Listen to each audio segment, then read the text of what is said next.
Welcome to the Why channel. Before we dive into today's mystery, please make sure to subscribe, hit that notification bell, and smash the like button to support our content.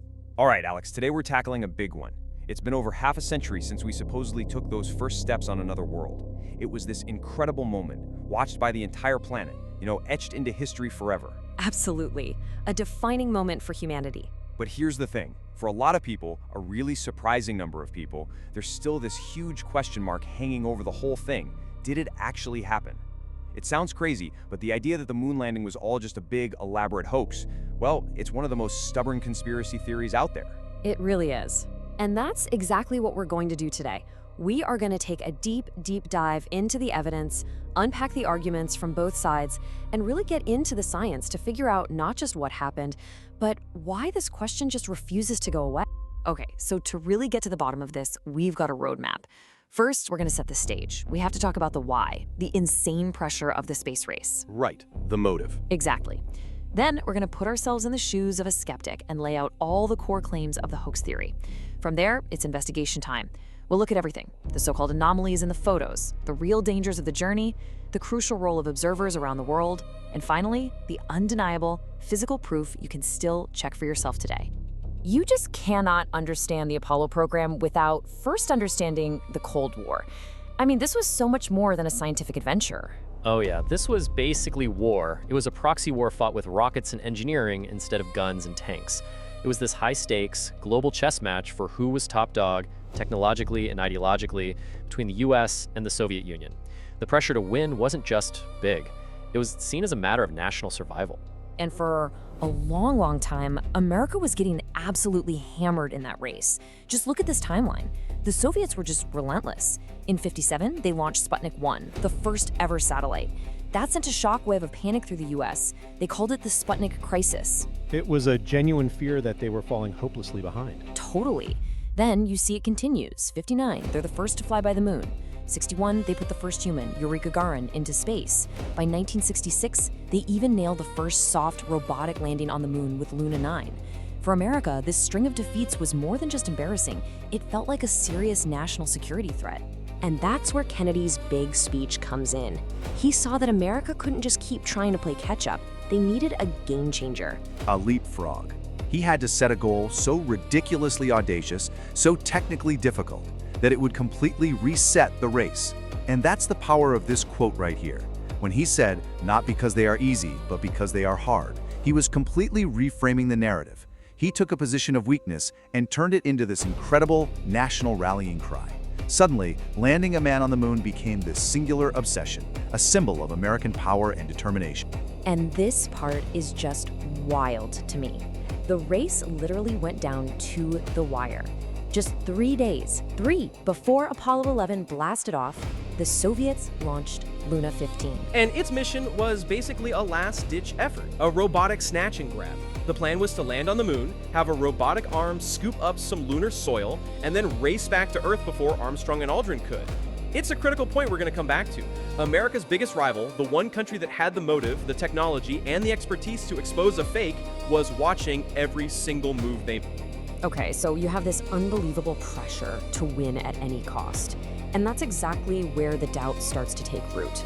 The whole core of the hoax theory is that NASA, staring down these massive technological challenges and this impossible deadline from Kennedy, simply couldn't pull it off. So they faked it. Staged the whole thing in a studio. Exactly. Staged it to win the space race and make good on Kennedy's promise. So let's actually look at the key pieces of evidence that have kept these doubts alive for all these years. These are the greatest hits right here. You've got the American flag, which looks like it's waving in the windless vacuum of space. You've got the sky, which is pitch black with absolutely zero stars.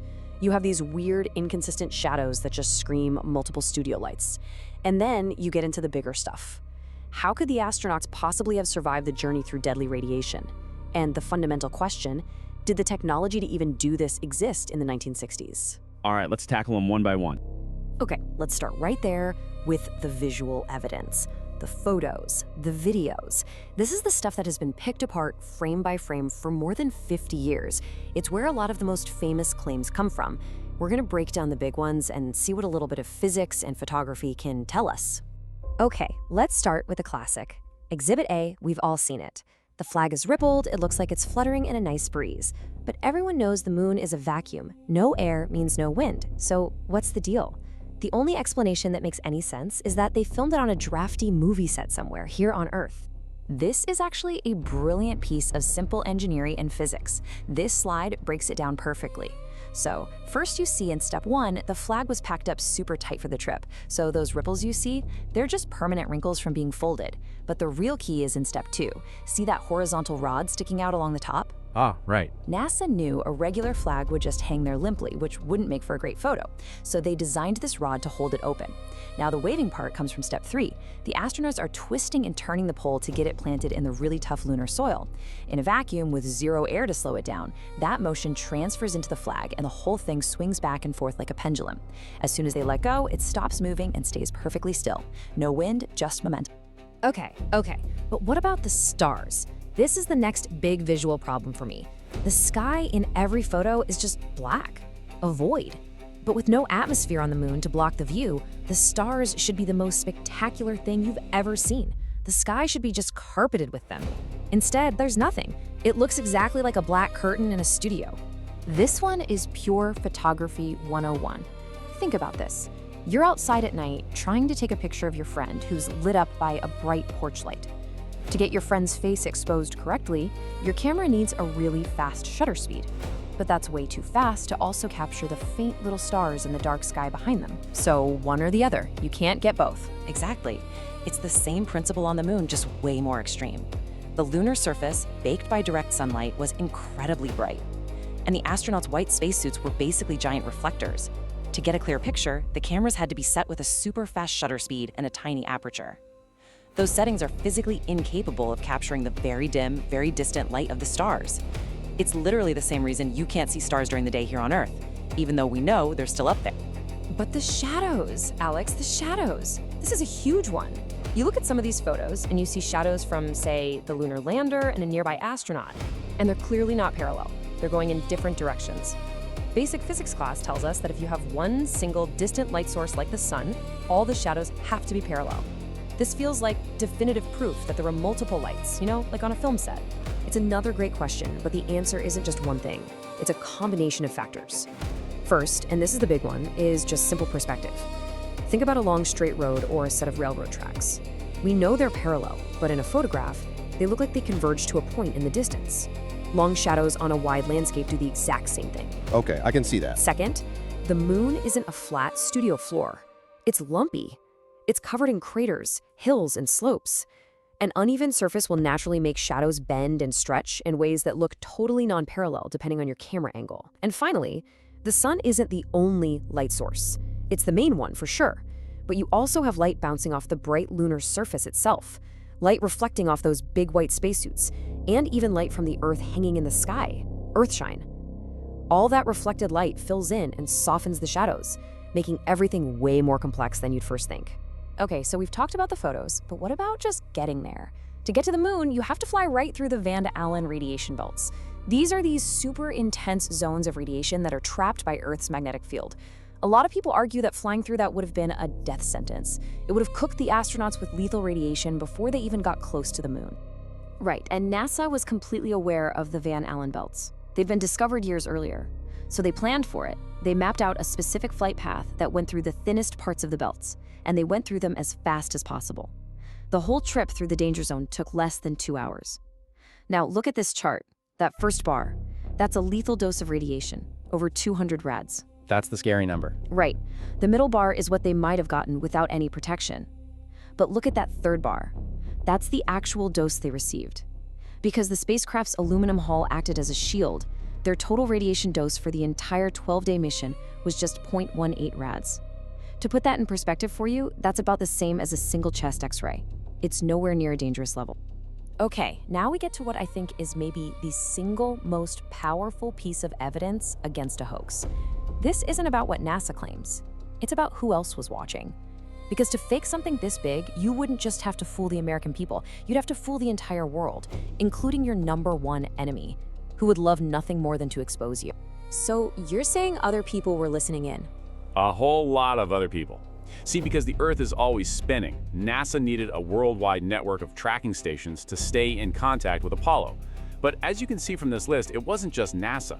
You have independent observatories like Jodrell Bank in the UK, Honeysuckle Creek in Australia, and they were using their own massive radio telescopes. They could do the math, basic trigonometry, and confirm that the radio signals from the spacecraft weren't coming from a studio in Nevada. They were verifiably coming from a tiny capsule hundreds of thousands of miles away on a clear path to the moon. And that brings us to the ultimate fact checker, the Soviet Union. The competition. The competition. They had absolutely everything to gain by exposing an American fake. It would have been the biggest propaganda victory in history. They had their own incredibly sophisticated deep space tracking network. And as this quote from Premier Khrushchev's son confirms, they followed every single second of the mission. They knew it was real. They never once, not in public, not in secret, even suggested it was a fake.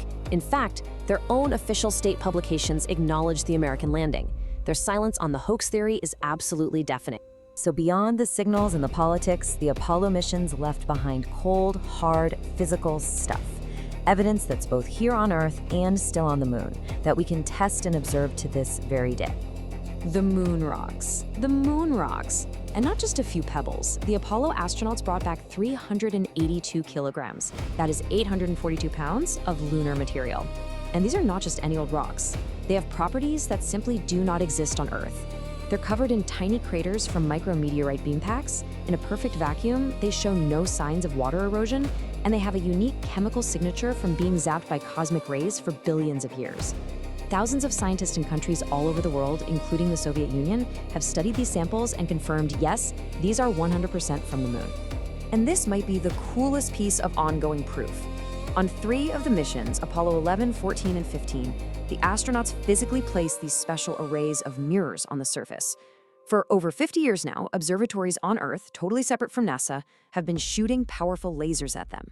So what does that do? By timing how long it takes for the laser beam to hit the mirror and bounce back, they can measure the distance to the moon with millimeter precision. It's an experiment that is still running today. It's a live international project that would be completely impossible if those reflectors weren't sitting exactly where the Apollo crews said they left them. And you know what's great? We don't have to rely on the grainy 1960s photos anymore. Since 2009, NASA's Lunar Reconnaissance Orbiter has been circling the moon with modern, high-resolution cameras. And it's taken incredibly detailed pictures of all 6 landing sites. And what can you see? You can see everything. You can see the bottom half of the landers, the tracks left by the lunar rover, the scientific instruments they set up, even the faint paths where the astronauts walked. And here's the kicker. It's not just NASA. As you can see here, independent orbiters from Japan, India, and China have all taken their own photos of the landing sites, independently verifying that all that stuff is right there, rusting away, exactly where we left it. So when you really put it all together, it's not just one thing. It's this overwhelming mountain of evidence, all pointing to the same conclusion. Exactly. It's a convergence of proof. You have the clear political motive. You have scientific explanations for every anomaly that hold up. You have independent tracking from dozens of countries, including their biggest enemy. You have physical rocks studied by thousands of scientists, ongoing laser experiments, and now, modern photos from multiple space agencies. You know, the story of the moon landing isn't just about exploration, is it? It's a really powerful lesson in critical thinking. It shows you how to weigh evidence from different independent sources to get to the truth. A skill that is more important now in this era of misinformation than it has ever been. Thank you so much for watching. If you enjoyed this deep dive, don't forget to subscribe to the Y channel, ring the bell for updates, like this video, and share it with your friends.